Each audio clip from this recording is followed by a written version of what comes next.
Hello guys, তো আজকে আবারও চলে এসেছে একটা নতুন রেসিপি নিয়ে। এখানে সব কিছু কাটা হয়ে গেছে, দেখতেই পাচ্ছ। এখানে সয়াবিনগুলোকে আমাদের সিদ্ধ করা হয়ে গেছে।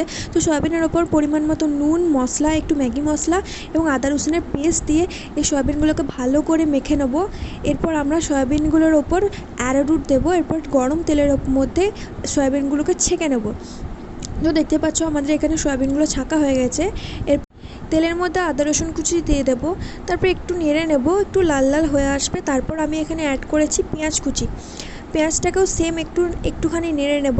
তারপর আমি এখানে অ্যাড করেছি কাঁচা লঙ্কাটাকে দিয়ে পরে একটুখানি নাড়বো হালকা মতন। তারপর আমার এখানে কেটে রাখা বড় বড় করে পেঁয়াজ আর এখানে ক্যাপসিকাম আমি এখানে দিয়ে দিলাম। তো এটাকে মোটামুটি নাড়বো। তারপর আমি এখানে অ্যাড করেছি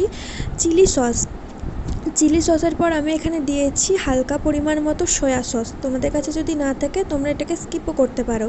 তারপর আমি এখানে কেচাপ দিয়ে দিয়েছি। এবার এখানে আমি পরিমাণ মতন জল দিয়ে দিয়েছি। তার উপর একটুখানি ভিনিগার দিয়ে দিয়েছি। এখানে একটু স্বাদ মতন গ্রেভিটাতে নুন দিয়ে দিয়েছি। তো দেখতেই পাচ্ছ আমি খুব সামান্য পরিমাণ জল দিয়েছি, কারণ এটাকে আমি ড্রাই মতন বানিয়েছিলাম। তোমরা যদি আরেকটু ঝোল খেতে চাও তাহলে একটু জল অ্যাড করতে পারো। তো এখানে গ্রেভিটা যাতে একটু টান হয় তার জন্য আমি এখানে অ্যারোরুটটাকে জলের মধ্যে গুলে এখানে দিয়ে দিয়েছিলাম।